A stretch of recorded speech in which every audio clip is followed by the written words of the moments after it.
Masayang pagbati na may ngiti sa aking mga labi. Naghahanap ba kayo ng makakatuwang sa pag-review ng inyong anak? Meron yan sa DepEd. Ang ETUlay online tutorial ay libre at handog ng ating kagawaran sa pangunguna ng OUA ICTS EdTech. Ito ay isang proyektong makatutulong sa mga mag-aaral, katuwang ang mga magulang o kasama sa kani-kanilang tahanan para masagutan at maunawaan ang mga modules. Hangad din ng programang ETUlay ang matulungan ang ating mga guro sa kanilang mga blended learning classes. Ang ating ETUlay ay mula kinder hanggang senior high school. Bukod sa academics, meron din tayong mga special programs gaya ng All is Wellness, Reading and Math Remediation, Storytelling, Mommy Tech Talks, Classes sa Gramatika, Speech Class, Financial Literacy, at marami pang iba. Pinalawig din ng ETUlay ang ating Alive program para sa mga mag-aaral mula grade 1 hanggang grade 3. Gayun din ay mayroon tayong ALS program at SPED tutorials na makasisigurong makakamit ng lahat ang inclusive education. May SPED hotline na rin para sa inyong mga katanungan patungkol sa special education.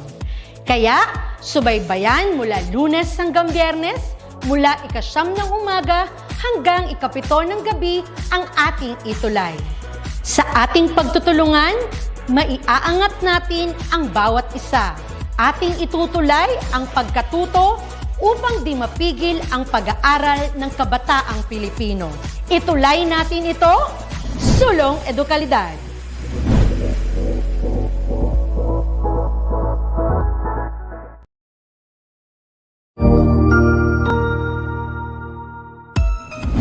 Mabuhay! Good day to all! I am your tutor Madge.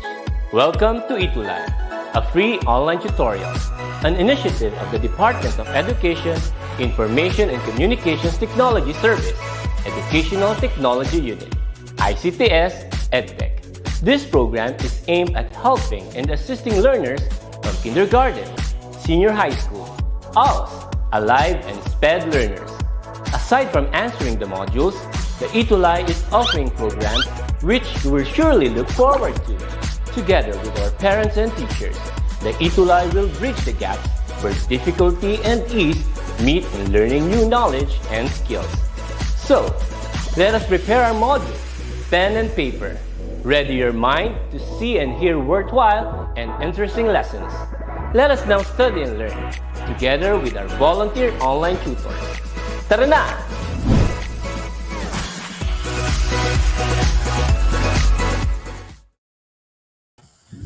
Hello, good evening everybody. How's our ALS learners? Monday na Monday. Okay? Before we start, shout out muna tayo sa pinakaunang viewer natin, first commenter for the day for this subject. We have Joseph Conrad Bulaklak. Good afternoon. Teacher si Sir Joseph or ALS learner? May I know? We'll wait for our Suki, no? Every Monday. Tingnan natin kung, ayan, meron pang pumasok. Joshua Dominez. Good afternoon, Joshua. Good afternoon, Joshua. Okay? The rest, those who are still nagtatype pa lang, good evening. Welcome to another episode of our English class. This is for ALS learners. If you are not an ALS learner, then okay lang. You are very welcome to make tambay during our session tonight. Okay? Relatable po yung natin, topic for the day. It is something that everybody should have. No? This is a very important skill to enrich our vocabulary bank, because this evening we will be talking about words. Balik tayo sa mga words kasi for our ALS learners, nandito na tayo sa last 3 weeks. 4 weeks siguro ay andito ng ating pinakasuki, Alin Redoban. Good evening. Alin, okay, learner from San Isidro Elementary School, Taytay, under Ma'am Choco. I will not, kasi parati ko nakakalimutan yung pronunciation ng ang pangalan ni Ma'am eh. si Ma'am Choco. Good evening, Ma'am. Napakaswerte niyo po sa mga ALS learners ninyo kasi napaka-active every Monday. Mapa ako, si Tutor Sam, parati itong present ang ating mga suki every Monday 6 p.m. Okay, we also have Tutor Sam na napinood po na sa atin, nakisubaybay din sa atin this evening. Good afternoon, Tutor Sam. Medyo busy po si Tutor Sam. Mayroon siyang mga appointments today or yung oras na to. Good evening. Good evening, Tutor Sam. Everybody, welcome again. Welcome to ALS LS1 English class. Okay, without further ado, as I've said, our topic has something to do with words. Okay, so tapos na tayo sa mga lessons about life skills, about what do you call this? The do's and don'ts in language. So starting today until maybe the last week, the last 3 weeks of our sessions, we will be dealing na lang about words, okay? Because you will use this skill as you go on with your life, with our life, okay? Our topic is very common, very simple. In fact, you've been studying this topic since grade 1, or maybe kinder, iba lang talaga ang term na ginamit pag kinder. But pagdating ng grade 1, ayan na, you're very familiar with these words. Okay? So, ito na, si synonym at si antonym. Okay? Magkasama parati, pero magkaiba ang gamit. Okay? So, ayan ha. So, ngayon, this evening, we will be familiarizing, we will be reminiscing or familiarizing words, common words. Bakit parating paulit-ulit na lang tong lesson na to? Kasi sa daming words ba naman, Alin, really miss you. Yes, I miss you ka, parang 2 weeks din kami na hindi nakapag tutor. But parang 4 weeks, including yung break natin. Okay? Ayan, we also have Micah Sabado, good evening, watching from Bagquero Integrated School, grade 10, Del Pilar. Very good, may grade 10 tayo. Ayan, si Tutor Sam, sabi ni Alin, Tutor Sam, hi. Hi daw, ayan, kasi si Alin, rank 1. Meron yan, parang rank 5, hanggang rank 5 yan sila, pumapasok talaga every ALS session from 5 p.m. Nilaras nila yan hanggang 7 p.m. every day. Every Monday. And then, Tuesday and Friday, pumapasok din yung mga yan. Multitasking while preparing their dinner. Ayan, nakinood sa mga cellphone nila. Kaya na-appreciate ko talaga yung effort ng mga batang ito. Okay, let's go back to our topic. We will be talking about synonyms and antonyms. Okay? So, siguro ang atake natin itong synonym and antonym, I'd like you to compose your own sentence siguro, no?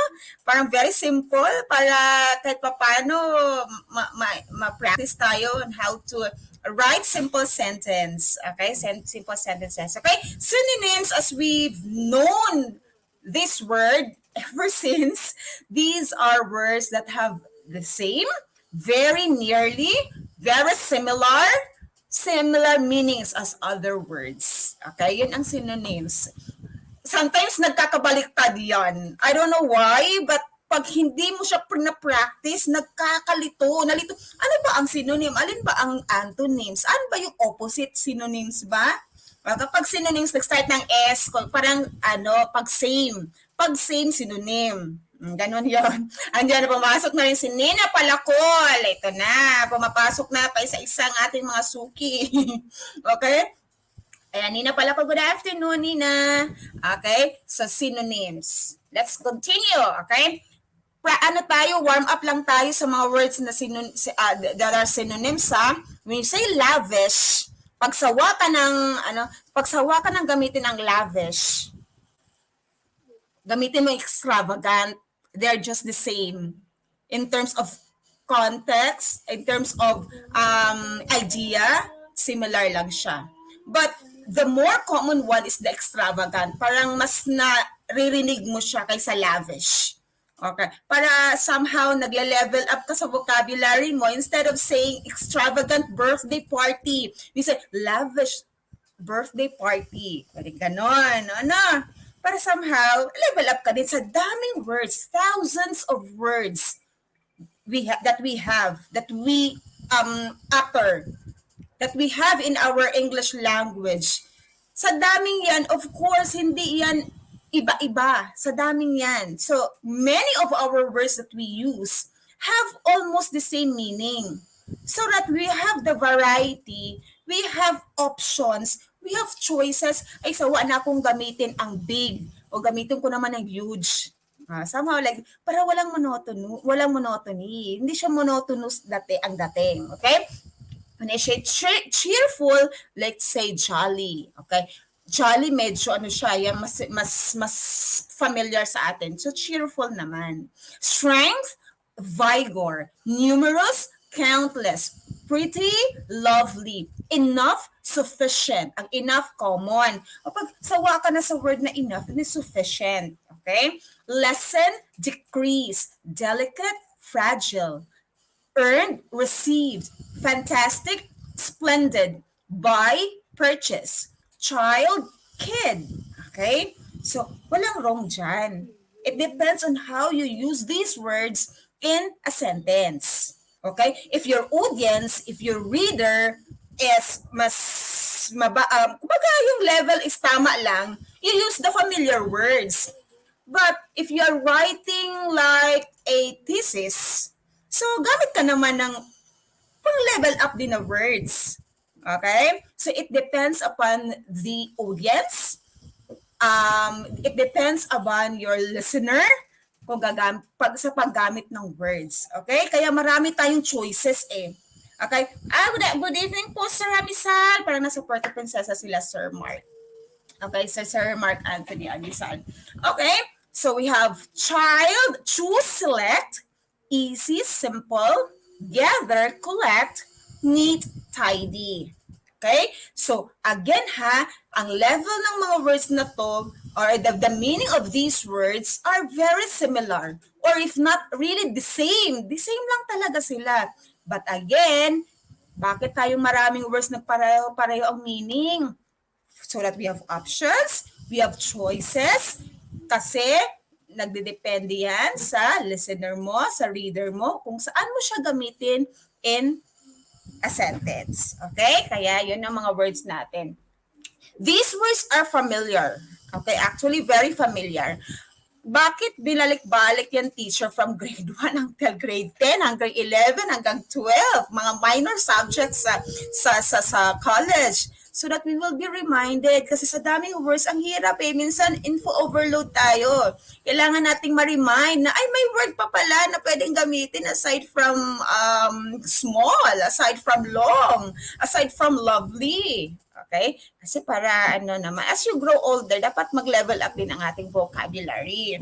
Okay? So let's have the exercise diretso. Okay? So I have here number 1. Josie made several.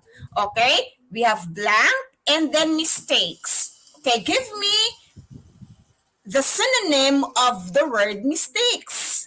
Anybody from the group? Anybody from our audience? Saan po ang Bangkero Integrated School, Micah? Anong place? Anong lugar po ito? Micah. What is the answer for number 1? What is the synonym of the word mistake or mistakes? Very easy na yan. Baka ito na nakafocus ata sa mga niluluto itong mga to. As learners, are you still there? Errors, ayan. Active pa to si Alin ngayon. Errors, okay? Very good. I know Alin is preparing for dinner, pero talagang nasisingit talaga niya ang mga bagay-bagay. Ito yung queen of multitasking, itong si Alin. So, errors, okay, for Alin. That's correct. Number 2, many of the words are blank or new to her. What is the synonym for new? New. New or new. Sige, kahit ano. Basta new. Okay. What is the word? Other word for new? New to her. New to her. Words that are new to her, meaning that these words are unfamiliar. Okay, unfamiliar to her. Okay, that's the answer for number 2.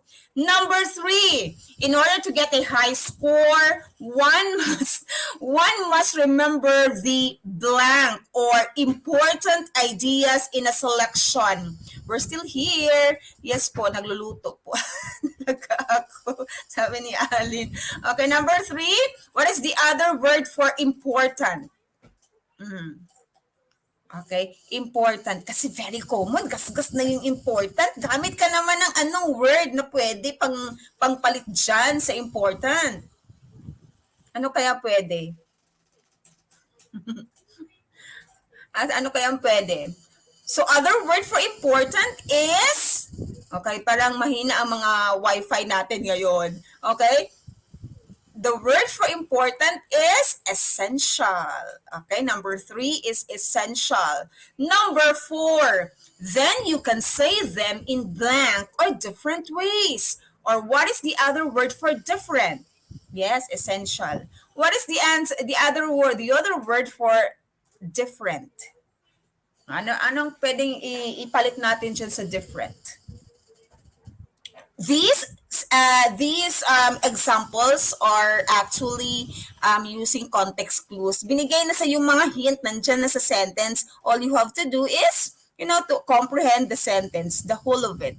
Kaya mas mabilis. When you apply for college or when you take a college entrance test, parating may vocabulary. Number 1 yan. Part 1 yan sa exam.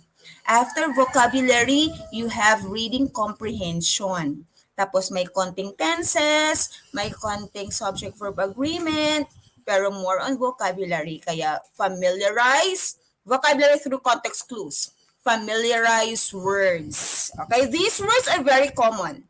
Pero sometimes, na-take for granted natin yung mga synonyms nila.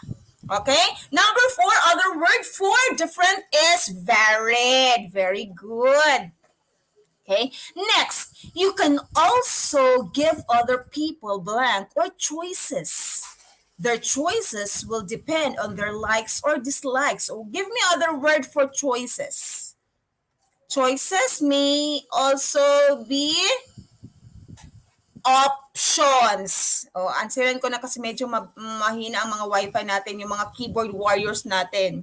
Si Alin ang medyo kaso nag-alaluluto siya pero sinisingit talaga niya ang mag-answer. Very good. Number 6. Okay, number 5, other word for choices is options. Okay, number 6. Always begin your explanation with blank or common examples. What is other word for common? Common is familiar. Okay, familiar examples. Okay?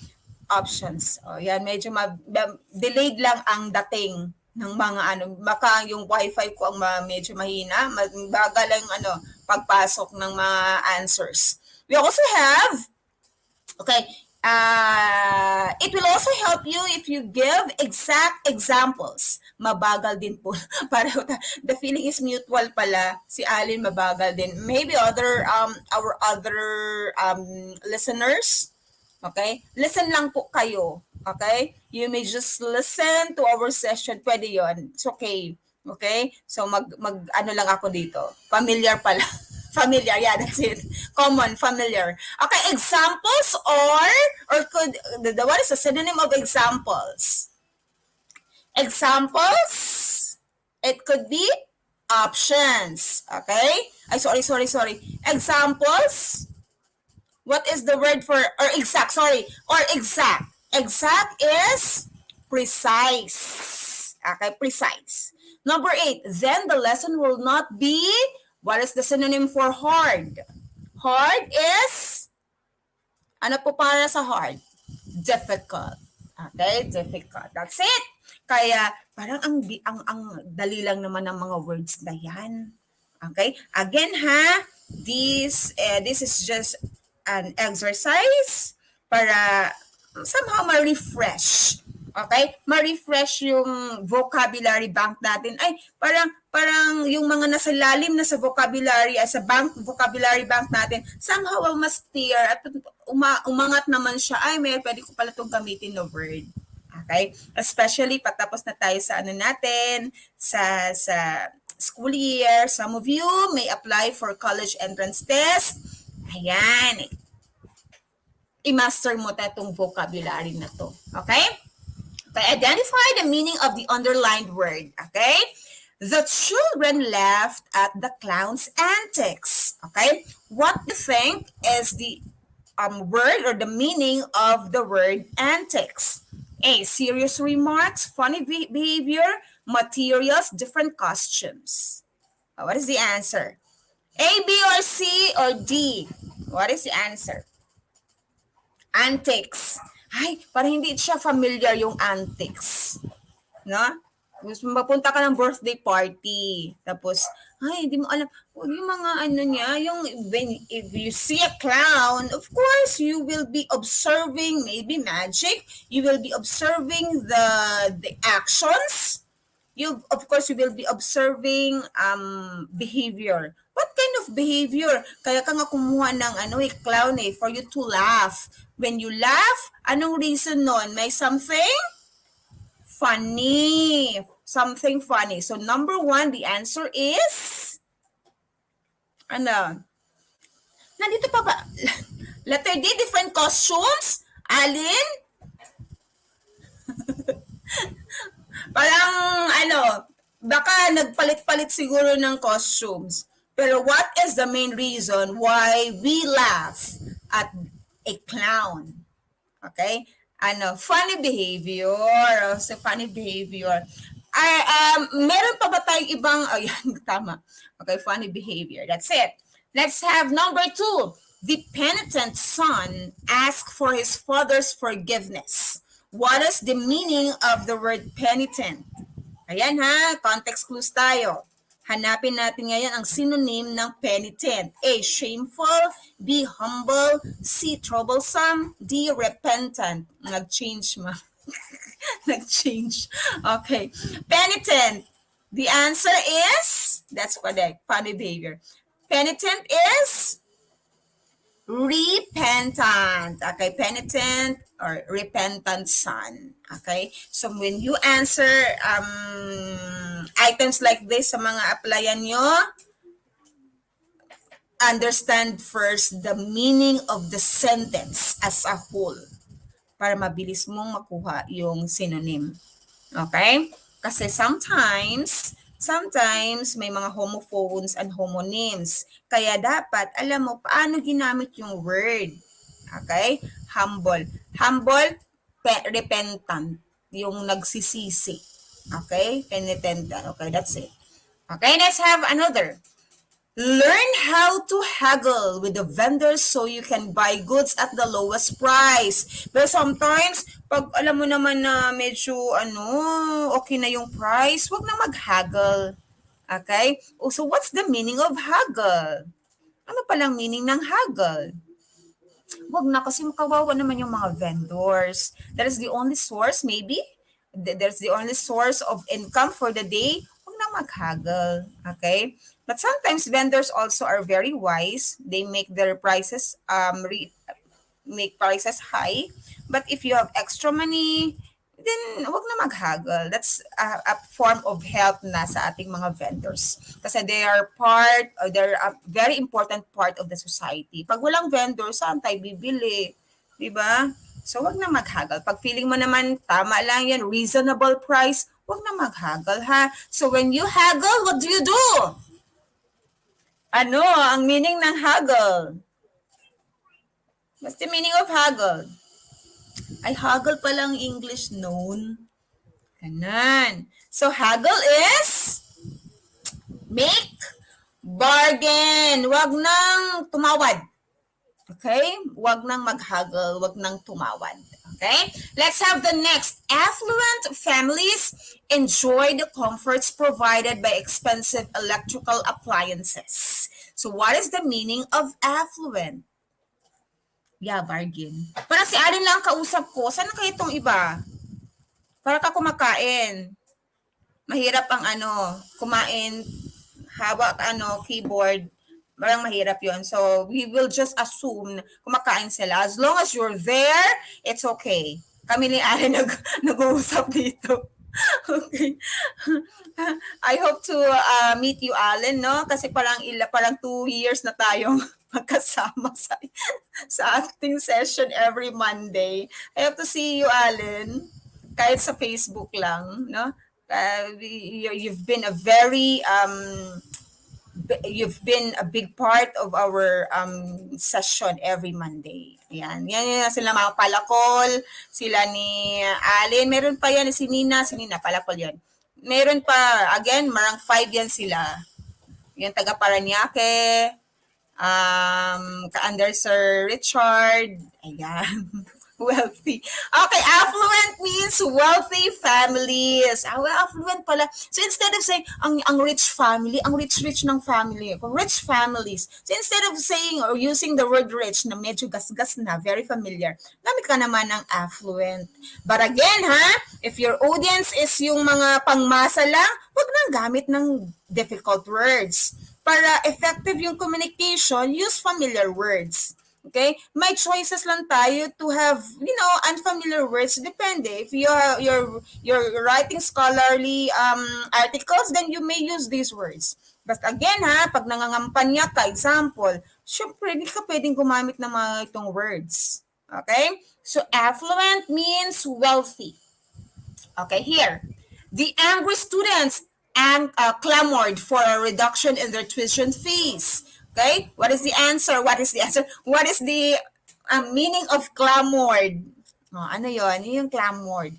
So, reduction in their tuition fees. So, what is the emotion there? If the tuition fee is too high. No. So, anong emotion doon? May hoping ba? May pleading ba? May explaining ba? May demanding ba? What is the answer? Oh, usap tayo, Alin. Sa Alin nakausap ko. Okay. And anyway, so we'll be waiting for the others. I hope kumakain lang sila and then still listening. Clamored means demanded. Okay, galit sila kasi mataas ang tuition fees. Okay, many Filipino workers go abroad to work because they get better remuneration there. Remuneration, ang meaning niya is very common, of course. This is our bread and butter. Dito tayo nabubuhay. Okay?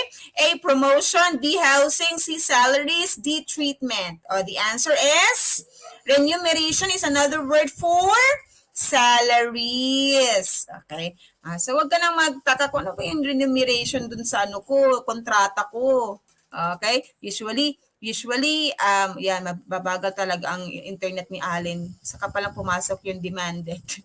Okay? Usually, nasa mga contract natin to, yung word na remuneration.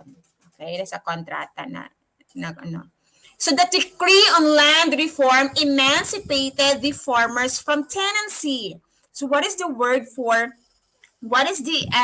other word for emancipated? Ito.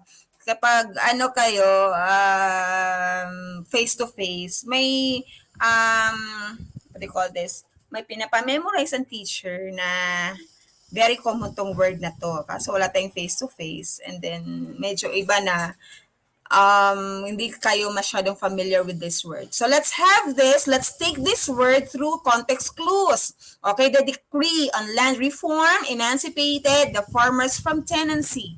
So, paano pag hindi mo pala alam ang tenancy, ang decree? So, that is the time that you will ask the help of a dictionary. Kaya mas mabilis ngayon kasi ang dictionary natin, puro click-click lang. Before, we'll have to flip the pages para lang makuha yung the meaning of words. Ngayon, isang click lang. Sa mga cellphone nyo lang. Kaya, huwag maging lazy in looking up unfamiliar words sa dictionary. That is one way of enriching our vocabulary bank. Pag may nakita ka na word na unfamiliar, tingin agad sa dictionary, anong meaning nun? Huwag mong hayaan na dumaan lang yung word na hindi mo alam. Baka yung word na yung may kinalaman sa'yo. Something like that. Okay, emancipated means set free. Okay, set free. Next, pay for your books first. Your expenses will be reimbursed later. Okay, meron na tayong ano nito. Medyo may hint na tayo, may clue with the word re, with the prefix reimbursed. Okay, reimbursed means repaid. Okay, repaid. Okay, next, dauntless. Ito, ang ano na to, ang do call this, very common ang word nito, very familiar ang meaning na to, pero when you want to upgrade, level up your vocabulary, instead of you saying brave, you say dauntless. Okay? Ay, ang dauntless niyang tao. So, mean to say, ang brave niya, ang tapang. Okay? Ganyan. Okay, dauntless means brave. Next. Okay, let's go to antonyms. Antonyms, itong mga exercises na to, still are, what do you call this? These are just refreshers to our vocabulary bank. Okay? So, antonyms, of course, is the opposite. Okay? The opposite in meaning. When you say cruel, that's the opposite of kind. When you say courteous, that's the opposite of rude. Complex, simple. Robust, sickly. Necessary, useless. Reduce, increase. Narrow, wide. Catch, miss. Adequate, insufficient. Believe, doubt. Okay? There are words that may be unfamiliar to you. Like, anong mga unfamiliar sa iyo, Alin? Itong mga words na to. With the words presented on the board, on our slide, asan dyan na medyo unfamiliar sa iyo? Alin? Anybody from the audience, from our viewers? Alin dyan? Which one is unfamiliar to you? Yung medyo hindi mo nagagamit at hindi mo na-encounter. Alin dyan? Alin dyan medyo mahirap? Mahirap in the sense na hindi mo siya na-encounter, hindi mo siya nagagamit, hindi mo siya nababasa. Alin dyan? Cruel. Cruel, no? Parang mabangis, parang not good-mannered, parang ill-mannered, what do you call this? Parang brutal. Medyo level up na yung brutal. Okay? Cruel, kind. Pag sabihin mong kind, mabait. Pag sabihin mong cruel, hindi mabait. Ganun lang yon. Okay? Cruel, no? So, that's one. Maybe also rude. Ang rude medyo familiar na siya sa atin. Ginagamit na siya saying let's say parang hindi siya magandang ugali or disrespectful, you may say rude. Ang rude niya. So ang rude means disrespectful, walang respeto. Okay? Pwedeng complex, pwede rin, no? Robust. Yan. Yung mga words na yan medyo unfamiliar sa atin. Kaya refresh your vocabulary bank. Yung mga natutulog na sa ilalim ng vocabulary bank mo, ilabas mo yan. Through constant practice. Mabilis lang mag-enrich ng vocabulary. Practice ka lang. How? Read books, read articles, read good sites, scholarly sites na pwede kang makaipon ng vocabulary. Okay, another. Okay, give me the antonym of necessary. Ano yung kabaliktaran ng necessary? What is the opposite of necessary? Anybody? Asan na yung mga kasama natin, Alin? Okay. Okay, necessary means the opposite of necessary. Necessary, the opposite is useless. Okay, useless. Okay? What is the opposite of reduce? Reduce, the opposite of reduce is increase. Reduce, pababa. Pataas naman tayo. Hi, Beth Fianza. Good evening. Ayan si Beth, natagdagan na tayo sa mga commenter natin. Others prefer just to listen. Okay? Kaya I still appreciate it. At least nandyan kayo. Okay? Hindi kami nag-iisa ni Allen dito. Okay? Hi, good evening, Beth Fianza. Okay? increase. Reduce, increase. That's correct. Oh, here. What is the opposite of neat? Ay, alam na natin to. Neat is, of course, dirty. Okay. What is the opposite of handy? Handy mean to say can be held by a hand. It's light. It's magaan. Alin. Tawa lang tayo ng tawa dito, Alin, no? Okay. Handy is magaan. So what is the opposite of magaan? Handy tools means say can be held by wide ba? No, it's not wide. Bakit saan mo nakuha yung wide, Alin? Or late na yan pumasok yung answer mo. Late na naman. Okay. Late na naman yung answer mo. Okay. The carpenter's handy. So the opposite of handy is heavy. Heavy tools. Hindi mo na makdala sa hand. Isang hand lang. Okay, here. What is the opposite of wild? Ayan, yung opposite nito medyo unfamiliar sa'yo. Ay, naka-dictionary keyboard. Naka-dictionary. Okay, naka-dictionary keyboard. Tanggalin mo yan para hindi ka hindi yan mag-automatic. Okay? Mahirap yan, nagkamali. Okay, nagkamali. Kasi naka-automatic yung keyboard. Yan ang mahirap pag naka-automatic. Kaya, kung iba yung na-type mo, ibang type mo, iba yung na-send. Ganon. Okay? Wild, the opposite of wild is tame. Tame meaning to say can be controlled, can be managed or manageable, controlled, ganon. Tame, that's correct. Tame, bait, ganyan. Sumusunod, that's tame. Okay? What is the antonym of vacant? Ay, very easy na to. What is the antonym of vacant? Vacant is antonym, hindi synonym. Antonym of vacant is maamo. Yeah, that's tame. Yeah, that's correct. Full. Okay, number 8. The answer for number 8 is full. Okay, vacant. Okay, here. Tell me if the pair of words is a synonym or an antonym. Okay, or they're synonyms or antonyms. Refuse, accept. Ano siya? S or A? Hindi. Full yun. Opposite. Opposite dapat. Opposite dapat, Alin. Okay. Number 1, refuse and accept. Ano siya? S or A? Antonym? Are they antonyms or synonyms? A or S? Refuse, accept. They are antonyms. Refuse means say, hindi mo inaccept, hindi mo tinanggap. Okay, refuse. Gigantic and huge, are they A or S? Gigantic and huge. Gigantic or gigantic, pwede yun. Okay? Gigantic or gigantic and huge. They are synonyms. Okay? Extravagant, luxurious. What are they? Para asaan kaya itong antonyms?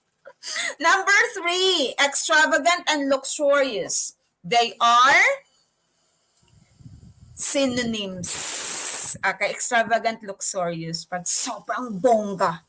Okay? Di ba aside from luxurious, we also have lavish. Kanina, kaya ang dami. Ang word na, ang isang word, pwede isa, dalawa, tatlo, apat, lima, ang medyo pareho ang meaning. Kaya ang dami nating choices. Huwag tayong medyo magstay lang sa isang corner ng bank natin, vocabulary bank natin. Try to explore kasi ang dami pa talaga eh. Baka 1/8 lang ng vocabulary bank mo ang nagamit mo. The rest, natutulog na yung mga words dun sa ilalim. Kaya, steer it. Mix them,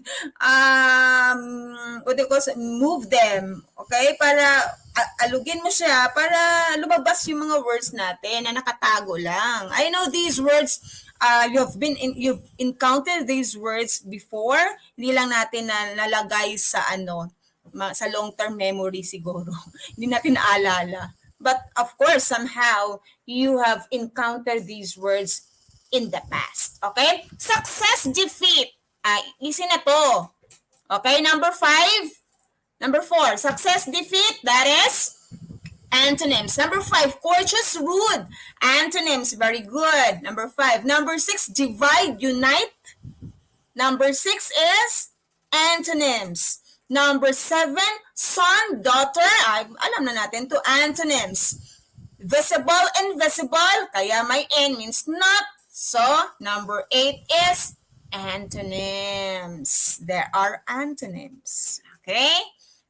Okay, parang konti na lang. Konting slides lang tayo.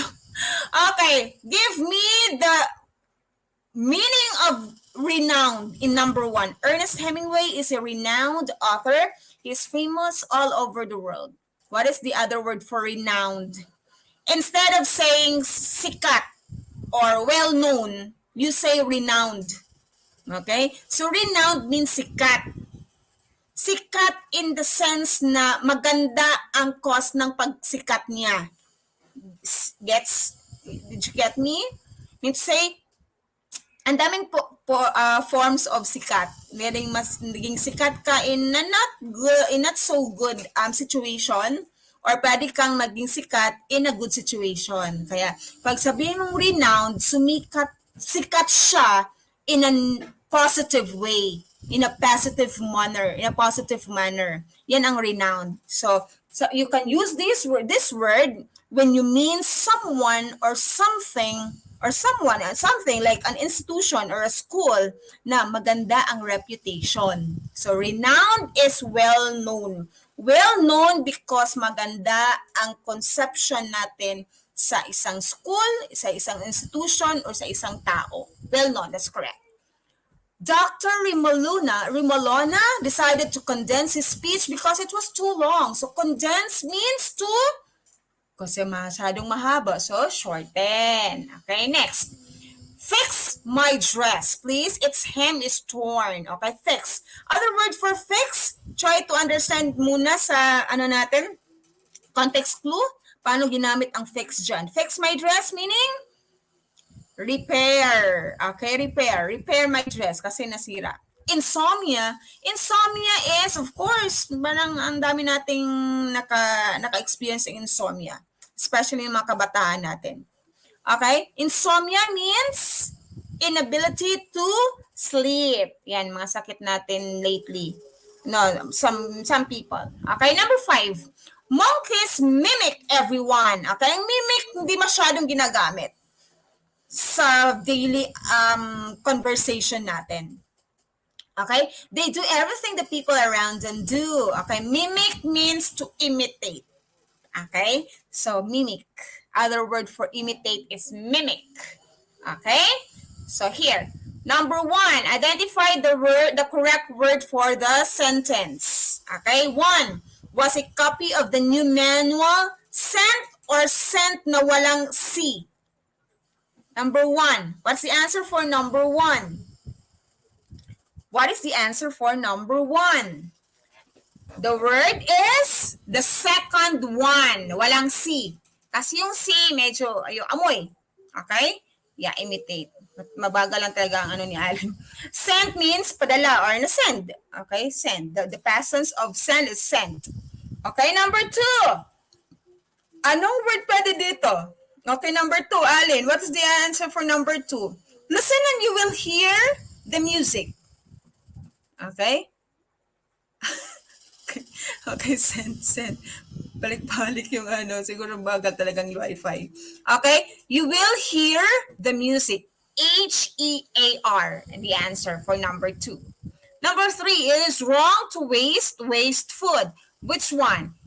First or second? Number 3, first or second? The answer is the first one. Ang waste dito, yung bewang. Okay? Pag waste, aksaya. Okay? Number 4, please sew the sew with an O or with an E, the button on my shirt. Sew means pagtahi, S-E-W. Okay, tahi yun. Pag sew, pwedeng mag-plant. Parang ganun. Okay? Planting. Pwede ding saw. Other meaning naman yun. Yung parang sa pig. Yan. Number 5. How much is the fare? Fare na AIR or ARE? To Gigaraw. Okay, the answer is number 5. The answer is, so number 4. Number 5 is the second one, fare, pamasahe. Okay? Last slide before we have something to remember. Was a copy of the new manual sent? Ay, parang tapos na to. Sent. Sorry, nagbalik lang siya. Okay. Okay, let's remember. Tonight, we've been refreshed with the synonyms and the antonyms, and of course, a touch of context clues. So I hope yung skill natin, Alin, ma-apply natin to when we write, when we speak in English, when we take an exam, especially sa exam. Ito, magka-college na to si Alin. Di ba, Alin? Magka-college ka na ba? Anong year mo na next school year? Ayan. So, I hope you will, you go back to this skill. You always cultivate your vocabulary bank para lumabas yung mga nakatago lang. Saan ba kasi yung sobrang nag-enjoy kasi parang tayo yung nag-uusap ngayon, Alin. Kaya I miss you. Okay. I hope you will use this skill.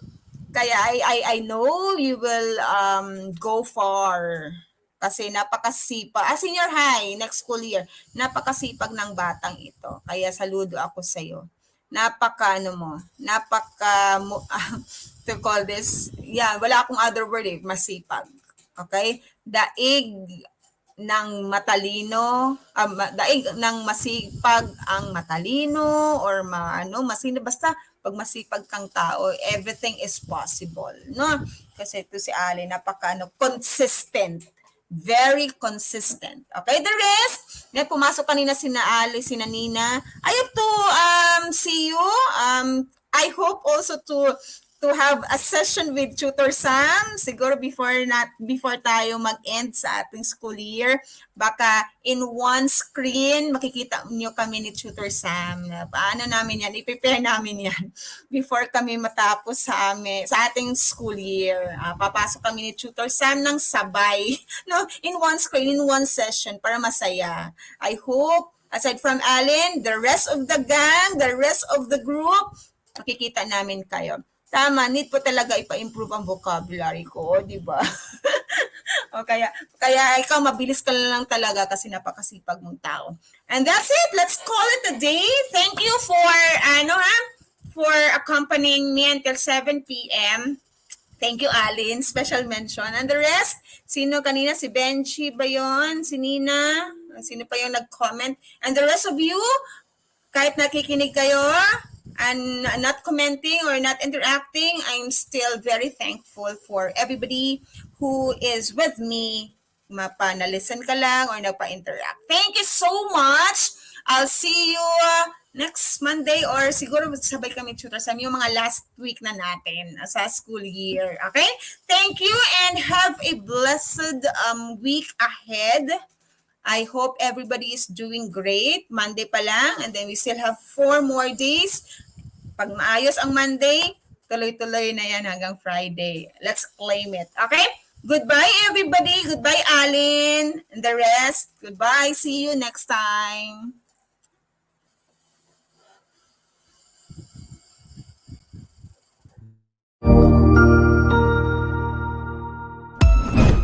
Ang husay naman!